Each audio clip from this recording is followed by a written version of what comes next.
That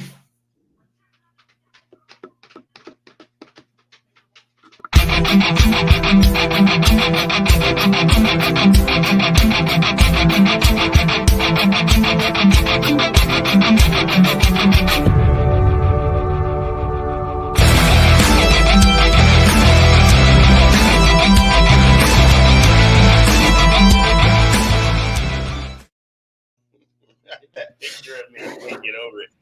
It reminds me of that guy, a movie guy. I can't remember his name now. It makes me laugh every time. You do know you're live now, guys. Yeah. Welcome to the Pez and Pork Show. I am, of course, the one and only Pork Belly, and I am joined with Dr. Pez. And, of course, we have Johnny in the booth, in the background, producing the show. Always glad to have him here.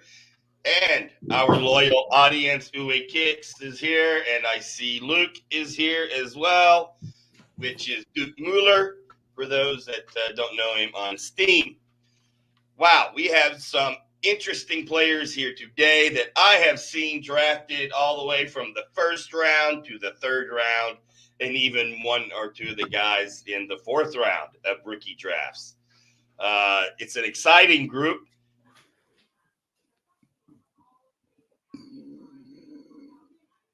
Oh, who's crashed?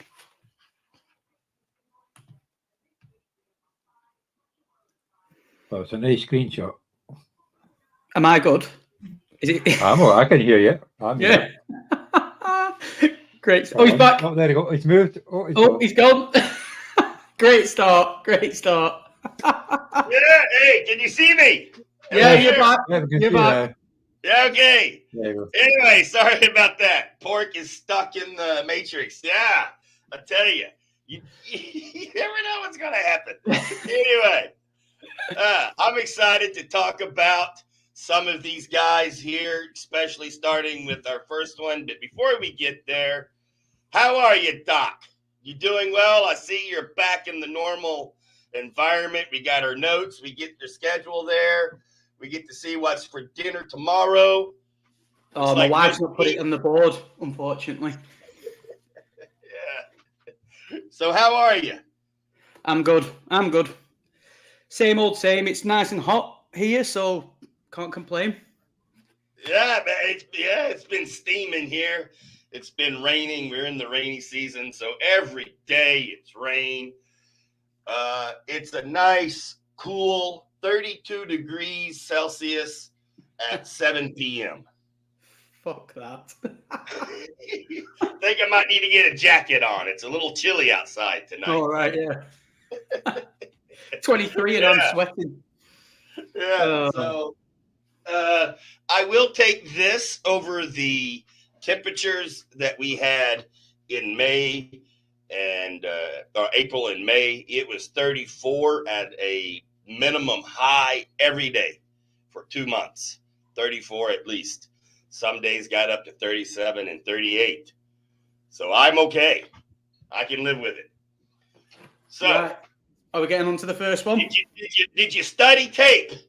Did you talk to the assistant college football coaches on their teams? Did you do your homework, Doc? You should know me by now. I just flow as it comes. I know you did. All right. So, Johnny, let's load up our first guy. Trey Benson. Wow.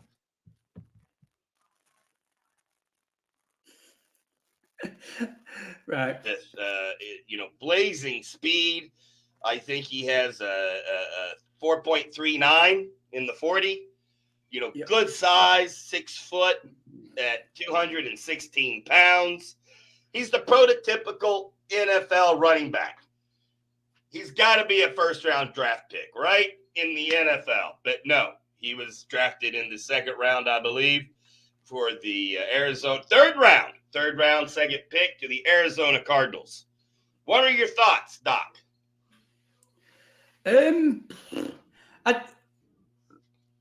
It's hard with these running backs this year because obviously the wide receiver positions and the quarterback positions kind of took precedent But I do like him from what I watched, like the highlight reel, what Johnny's put together here.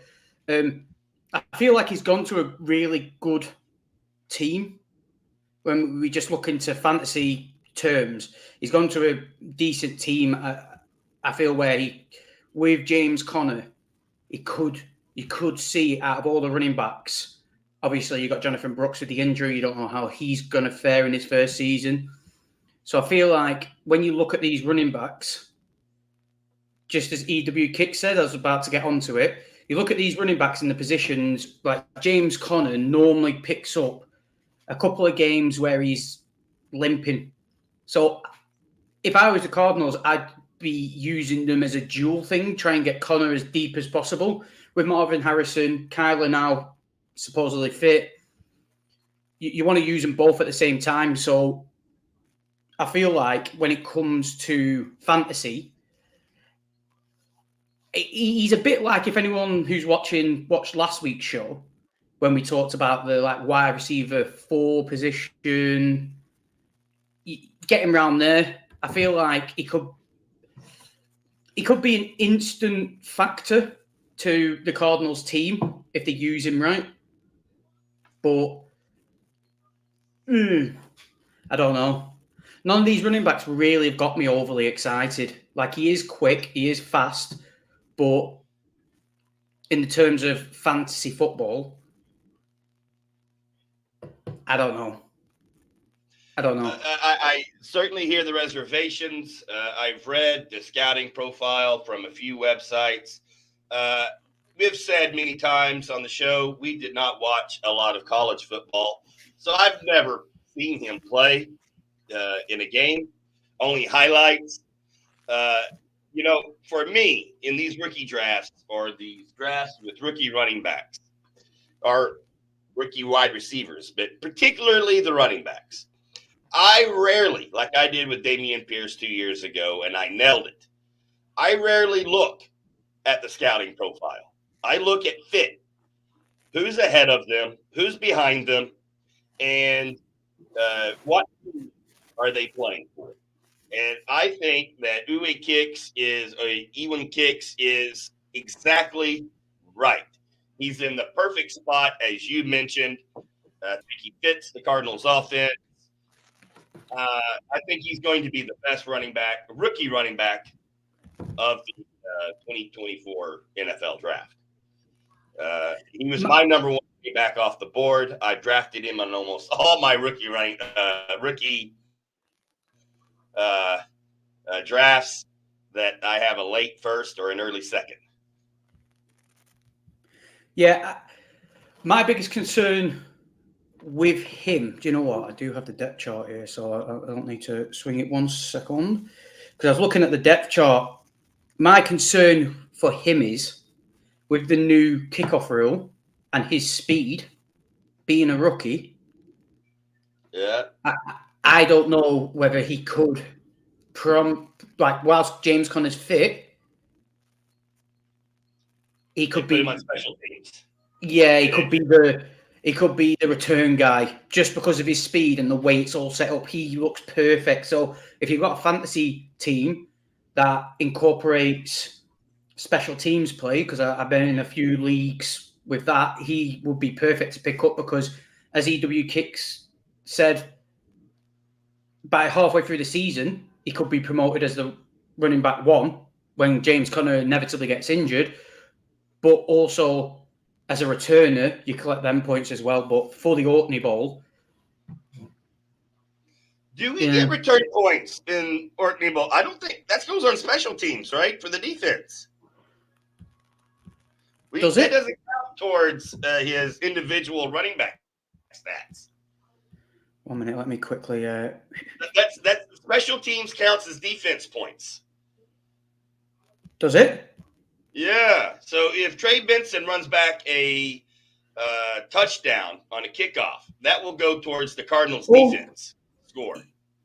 At least you're more on it than I am. It is very true, actually. So Trey Benson, just scrub everything I said. Trey Benson is a decent pickup because of the special teams. Great start. We've had internet problems. If we not the Cardinals' defense, maybe it could be. Yeah, we're on it, Johnny. We're on it now. Wait. I've got a bit of We got to sunstroke. look up the Orchard Bowl scoring here because I don't remember seeing any special teams in the Orkney Bowl. I see defensive individual players, right? No, go down to the points. Yeah. And it's special teams players, special teams touchdowns, special teams forced fumbles, special teams recoveries. So Yeah, but does that count towards individual points, though? yeah, I of don't course think it does. does it? Special teams play a touchdown.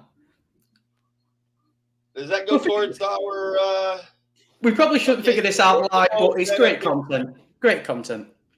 Yeah, hey, you know, there's so many different scoring setups that I get so confused.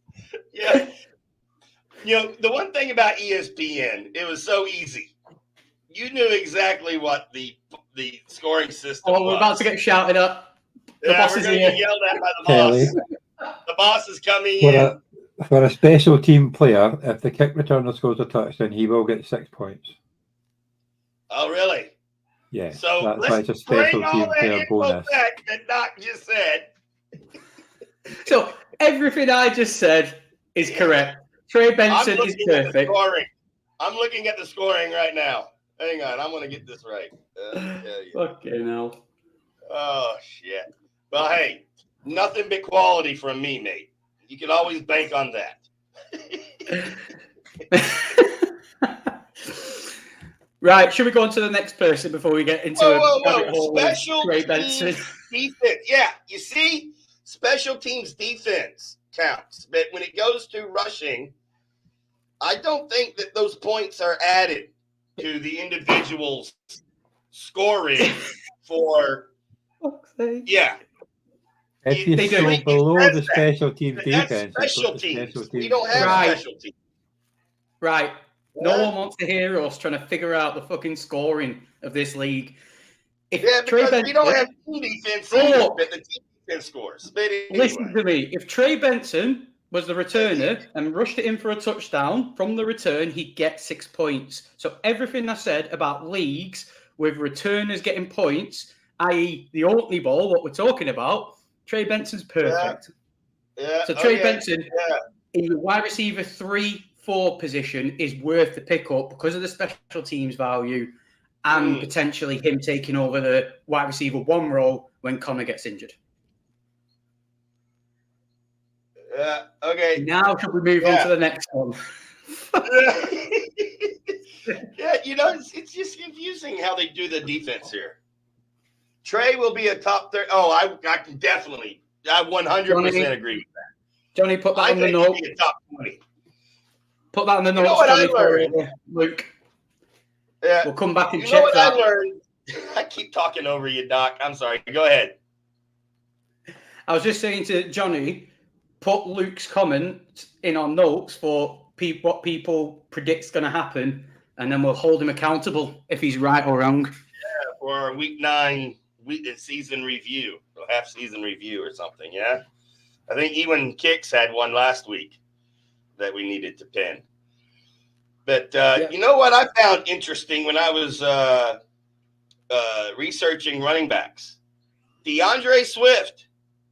You'd think with all the hype around that guy, he would have been a top 10 running back at least once. He's never been a top 20 fantasy running back. Yeah, because Never. he has two good weeks and then just flops on his ass. Yeah. But anyway, I mean, someone yelled at me the other day because I traded him for a 3rd-round value guy. And I'm like, well, he plays like a 3rd-round value guy.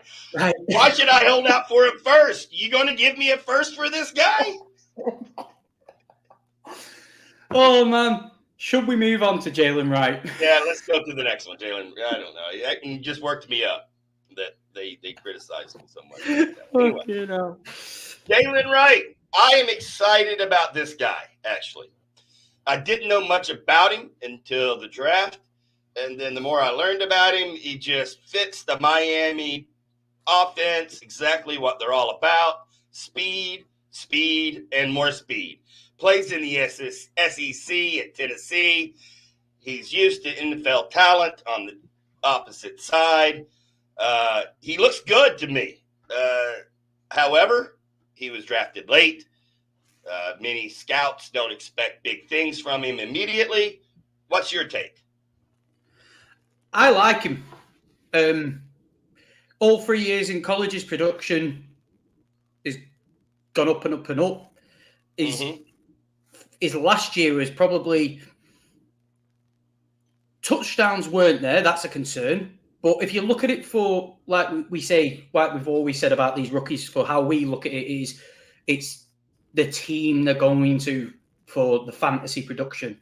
Like, and if you look at his attempts for his yards and his receptions and things in his last year, like, that's great for the Miami Dolphins, I think, because I don't think it matters so much with the amount of touchdowns. I know in fantasy it does matter, but with his speed and his work rate, I feel like he could get used more. But again, he's probably going to be with Achan, who's shown that he can't really stay healthy, and Mostert's like 31. He 32. could get propelled as a starter, but I definitely think he's worth the pickup in the Orkney because I reckon he'll be used as a returner.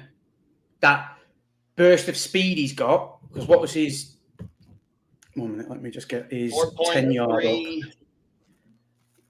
4.38 in the 40. Yeah, 4.38, and then his 10-yard, 1.55. It's okay. He seems to be one of them who, like, Achan's like shot out of a cannon, whereas this guy seems to get quicker the more room he's got. So that's right. You look at it in the big picture of, you pick him up as a returner, but he's a bit like Trey Benson in the sense that the guys in front of him, one's getting old, and obviously the injuries are going to pile up. Achan is quick, but he's only small, and he showed last year he can't really stay healthy. So this guy might, by the midway point, end up getting more actual game like first team reps. But as a returner, he's just like Trey Benson in a way. They're very similar in the sense that pick him up as a return guy, because once he breaks with them new rules, once he breaks that line, his best attribute is get past that first defender and you're not stopping the guy. And that's, to me, sets up perfectly for the way I see this new return system going. So he's definitely worth the pickup, because I would imagine he'd be the returner. Then halfway through the season could be them RB1, RB2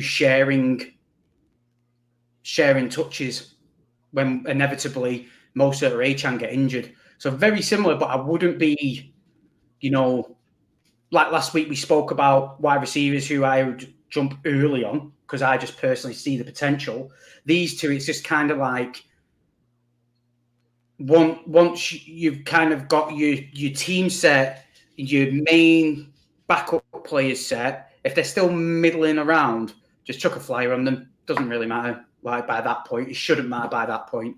Yeah, I've taken several flyers on Jalen Wright in my leagues, at least 4, I guess. I think he will overtake Achane before the end of the season, and Achane will go back to what he was drafted to be. He reminds me of David Meggett for the Giants back in the early 90s. The guy that comes in, he has a special set of tools, he makes a big play. That's Achane. He's not meant to be the every down back. I think Wright, he has the size, he has the speed. He fits the Miami offense. He will be running back 1 before the end of the season. I can see where you're coming from, because whilst you were talking then, I was looking at the picture. And in a way, yeah, everything I said about Jalen Wright there, you could see for Achan, because Achan's injuries, you then kind of look at big picture and think, well, Achan could go as the returner because there's not that much contact in the return game, and because of his blistering speed, It doesn't matter. Like, he's shot out of a cannon as soon as that ball touches his hands, what might prefer them. But their whole setup, when you look big picture, Tyreek Hill, Jalen Waddle, everything going on, you're not jumping. Obviously, rookie draft's completely different, but like for the Orkney Bowl, what's a full, complete redraft, you're not getting overexcited with this guy. No. He wouldn't even be Trey Benson over him straight out the box, because Trey Benson's got the potential for sustained fantasy production, whereas Jalen Wright, it's just to me, how I look at it, it just hit and miss. He literally, best ball, pick him up within a second, because then you can snap up all his good games. But in redraft, could you imagine the fucking headache of watching him go for 30 when he's on your bench, putting him in, and then he only gets 5 the week after? He's a player like that. How many people had headaches last year because of A-Chain? Exactly. And A-Chain's that great unknown this season. I would definitely take a flyer on Wright in the Orkney Bowl in the late rounds, without a doubt. What do you think to this, though? I'll put this to you as something I just thought then whilst we're talking. Miami Dolphins last year, probably the biggest problem was they just destroy teams on offense. Just destroy the teams on they destroy the teams on offense. Do you reckon they might want more of a balance? Like, obviously, that explosive offense is really fun to watch, but as a team, do you not think Jalen Wright might bring more balance? Do you know, grinding out a clock with his style compared to an Achan style? So then he might, like you so said, take Achan's spot, because they might want a bit more of a balance instead of explosions everywhere. Because I feel like that was, with injuries, that became their downfall by the end of the year. They just relied on this really, really explosive offense, and then they just fell to the wayside. And the defense, they tire out when you have, if you look back at some of the K-gun offenses and the run and gun offenses, the defenses always pay the price. They score in 2 or 3 minutes, and the defense is right back out on the field. And that did hurt Miami last year, I think, towards the end of the season. McDaniel, I'm a believer in that guy. So I'm going in and saying that they got the guy they wanted. And I expect big things by the end of the season.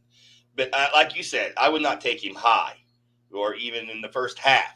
Definitely in the last 2 or 3 rounds of the Orkney Bowl, I would be ready to draft him, stick him on the bench, and see what happens. Yeah. Yeah, so I agree. I think both are in solid agreement on Benson and Wright. Let's see if the happy family stays intact in our next guy. Who do we have? Johnny. Braylon Allen, the guy. I got to tell you, when I first read about him and saw him and his body after a workout, it reminds me of DK Metcalf. When he came out of college, second-round draft pick, no one gave him much of a chance, but he was a physical specimen straight from the heavens. And so is this guy. Yeah, I think this guy is going to bust out big time as a running back 2 for the Jets and not much else.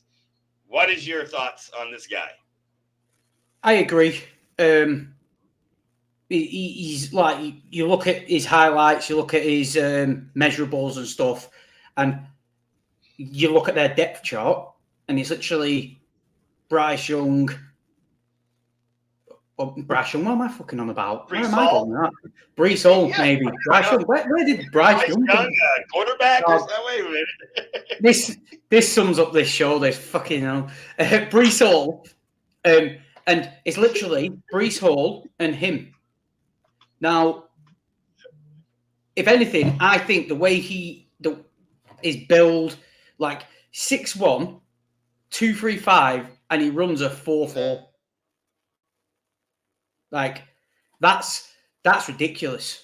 And his bench, is like 90 percentile, like 93 percentile in his bench, just pure strength. I don't think he's much of a pass catcher, but I feel like that will complement Breece Hall in him getting more pass catching work compared to this guy. This guy might take more running downs. The issue is with any Breece Hall lovers is, as we're literally just seeing there, he might take red down snaps away from Breece Hall. That I can see that. An issue. Especially, if they stay in contention, they're not going to want to overwork Breece. They're going to want to give him some snaps off. And I can see Allen making an impact. Now, I don't think he's going to make much of a fantasy impact. I think he's one of those guys that's going to be invaluable for the Jets if they stay consistent and win. He's going to be one of those guys that helps them win. Certainly. But I don't think it's going to help many Orkney Bowl teams to win. Well, the thing is here is I agree with what you say there. I do, because of what Breece Hall is. But everyone needs to remember that Breece Hall had that absolutely disgusting injury. And you just never know with injuries. Like, he came, second half of the season, he was on the same pace as CMC. Like, that's how good he was by the end of the year. But when you look at it as a whole season, it doesn't show the full picture. When you break it down, he was pretty much on the same pace as CMC. He was toe for toe, really, in production with CMC.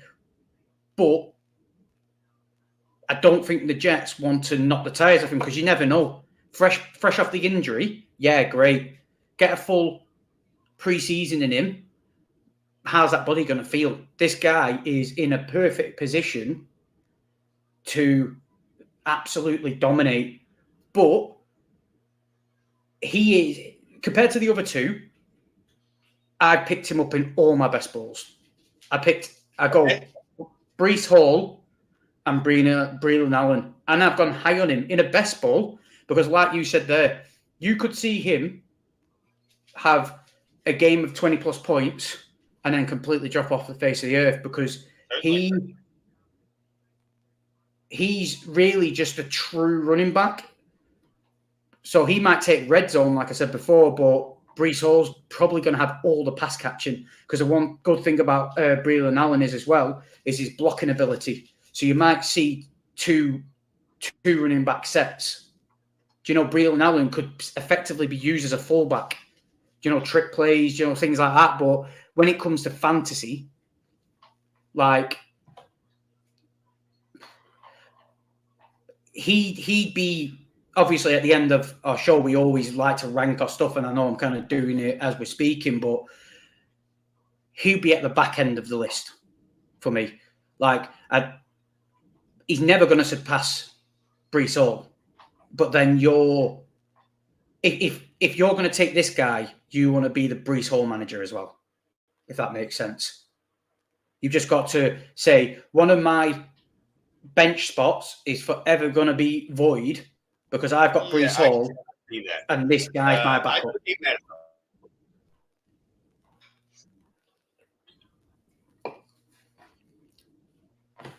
I think we've got internet problems. The best ball, why not? I don't know if you can hear me. Hello, can you hear me? No, yeah, you're back. Hi. Yeah, it's raining here, and when it rains, the internet goes. Yeah. Okay.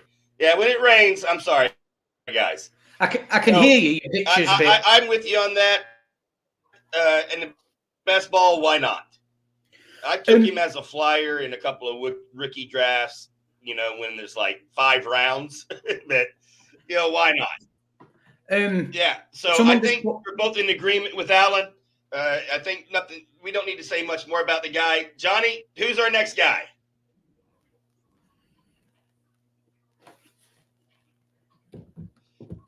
Be as good as Dylan. Did you want to reply to that, Pez?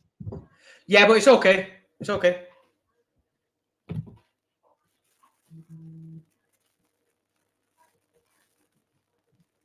Where is my Marshall Lloyd?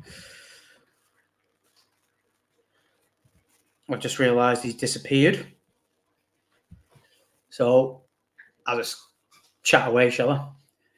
You can. So Marshawn Lloyd, for me, we stuck him in here because we just looked at the running back list and he was basically just up there on the list. And with the depth situation with the Packers, you got Josh Jacobs, who he had that monster year, had a really down year last year.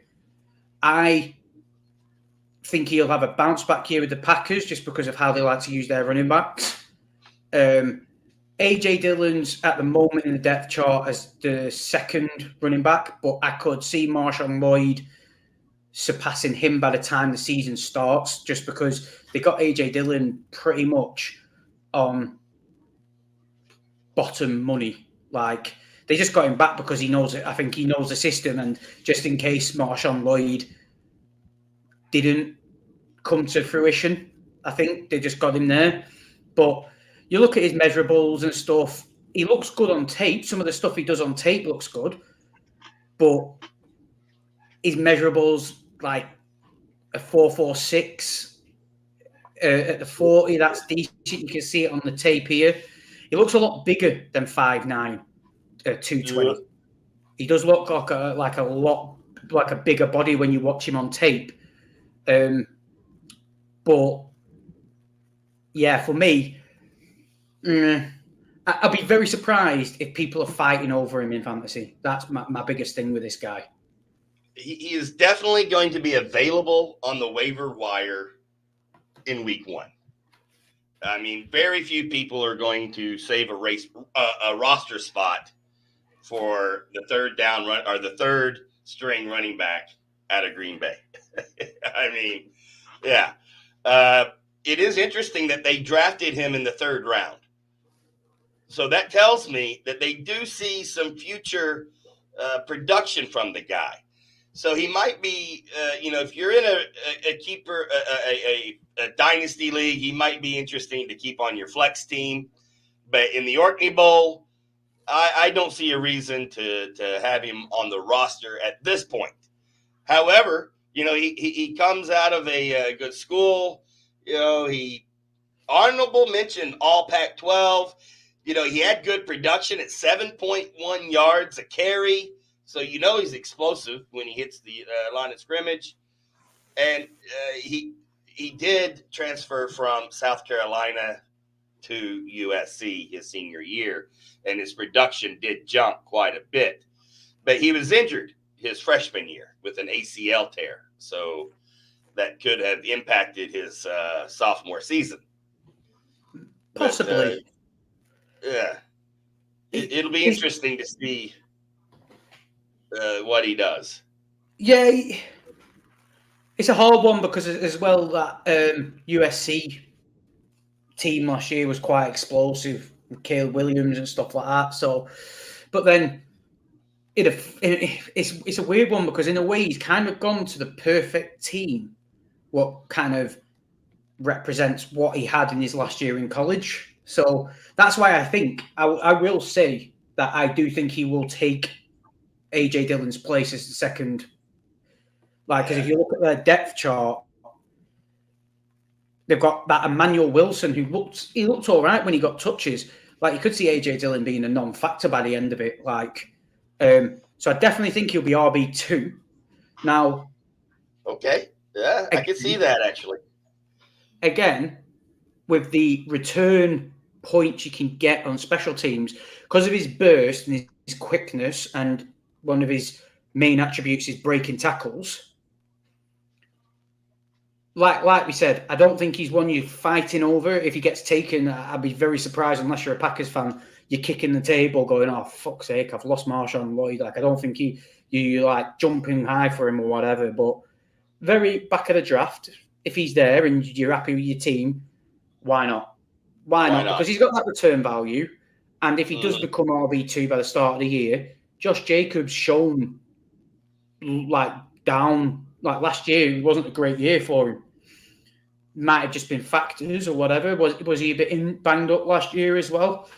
But when it comes to the Orkney and drafting and stuff like that, yeah, I'd be very surprised if he isn't like you said, either on the waiver wire or one of a flyer at the very, very back end rounds. Like Luke with the correct. No doubt. Well, you never know. Man. You never know. That's the thing about the running backs. Every year there's a surprise that comes out of nowhere that surprises people. And, we had Kyron Williams last year, Damian Pierce the year before. Well, the funny thing with Kyron Williams, he tested badly. What really hurt his stock. Did he pick an injury up? But really, from everything I read and was listening to when people spoke about him, it wasn't really that much of a shock that he did what he did, because the potential was always there. But then he ran like a really, really bad 40, what like murdered him. But you are right. I feel like this draft as well. In the next couple of weeks, we're going to talk. We're going to look at some dark horses, and I feel like there's some running back names a bit further down in like we always say. We always look at it from positional value for our fantasy points, who are in better positions than some like a Marshawn Lloyd, for example. As we speak right now, before training camp and all these things happen, and we get a clearer picture of things, you can look at it and go, well, he's probably in a better position than that guy. That might be personal bias, but that's what dark horses are about, aren't we? We'll get Johnny in on that one as well, because I know he's got a couple of dark horse rookies he likes. Yeah, I think Shipley. I think Shipley is one guy he wants to talk about. Don't tell everyone. Don't tell everyone, Kelly. Oh! Leave them all guessing. Okay, leave them guessing. We're not talking about Shipley. We don't like the guy. The dog agrees. We talked, yeah, but yeah. This has been a crazy show. I wonder if it will be in the top 10 sports-related podcast in the UK next week. I'm sure Johnny will do his magic. Yeah, you have to, edit it out, put a picture of me there that doesn't look frozen and stuff. But anyway, edit my mistake about the special teams. Yeah, I've never had special teams count towards offensive points before, so that's a new one for me. I have. They can make your big brain your decisions too much sometimes, because like how Johnny's done it, if they don't score a touchdown, they're pretty fucking irrelevant. But I'm in leagues where like yards on returns like are 0.1, and shit like that. It's just they are a pain in the ass, really. I like the nice, simple, easy to figure out points. Should we do our top 4 for these? Who's your 1 to 4? Yeah, okay. Who wants to go first? Johnny, you want to go first? I can do, yeah. Well, I would probably go Braylon Allen first, then Trey Benson, and then Jalen Wright, just because of Mostert, who, even though he is 31, still looking pretty good. And lastly, Marshawn Lloyd. He would have been spelling Marshall Lloyd or Brendan Marshall in our chat, but yeah, you know who I mean. Yeah. I'll let Pez go last with the home run hit. I would probably go in a completely different direction than Johnny. I would go Benson, and then Jalen Wright, then Braylon Allen, and then Marshawn Lloyd. Pretty much in the order we talked about them tonight is how I view them. And what about you, Dr. Pez? I'm looking at it solely fantasy. I'd go Benson, just because of his situation. I'd go... See, I kind of agree with Luke. Them last 3 are... I think I'll go Benson, Allen, Lloyd, and... Who was the last one? Right. Right. I just don't like that whole Miami setup. Unless you have Tyreek Hill, all the others are hit and miss for me. So right at the very back, when it comes to fantasy, I go Benson, Allen, Lloyd, Wright. Mike McDaniel has a history of getting production out of the exact running back size and speed as Mostert and Jalen Wright. And then you look at what he did with A-Chain last year. If A-Chain could have stayed healthy, he would have been much bigger than Kyron Williams. But I don't see A-Chain ever being a number one running back. Just don't see it. I could be wrong, of course. But that's why I just look at the fact that Brees Hall can't stay fit either. He finishes. You don't see Brees Hall being a long-term RB1. Oh, he's a brilliant player, but he can't stay healthy. But we don't know yet, do we? Because he took the serious injury in his rookie year. Yeah, when him and Ken Walker were dueling it out, and he's only just getting back from that. But but it is like I said, it is an interesting one because we don't know the long-term effects of that injury he had. So, and I do like Allen. Yeah. He reminds me of DK Metcalf, and I nailed that one years ago, and I should be probably as bullish on Allen as I was him. But with the problem is, DK plays a position where you can have two deep on a team and still be productive, still provide fantasy points. It's hard to have two running backs on the same team provide solid fantasy points like Brees Hall and Braylon Allen. It just doesn't happen very often. Unless you're Raheem Mostert and David Nietzsche. You last year when they're both playing. Alvin Kamara and Ingram, was it? Yeah, Kamara and Ingram, that was a good one. Go far enough back, you had Jacobs and Bradshaw were good for the Giants when they both played, but that was a long time ago. The beauty of Allen and Brees Hall is Allen's more your prototypical runner. Brees Hall's great at catching. You can put them two together and just play around with them. Yeah. Who you're handing it off to. Brees Hall can split out, take a little dump off, run for 20. Braylon Allen, just break through the line, run for 30. So you see Hackett doing that. I wouldn't mind that situation. See him as the coordinator last year, right? Oh, yeah, that's true. I mean, and in Denver. Yeah, Denver's a dumpster fire, though. Yeah, but maybe with Rodgers back this season, that offense will be much better, right?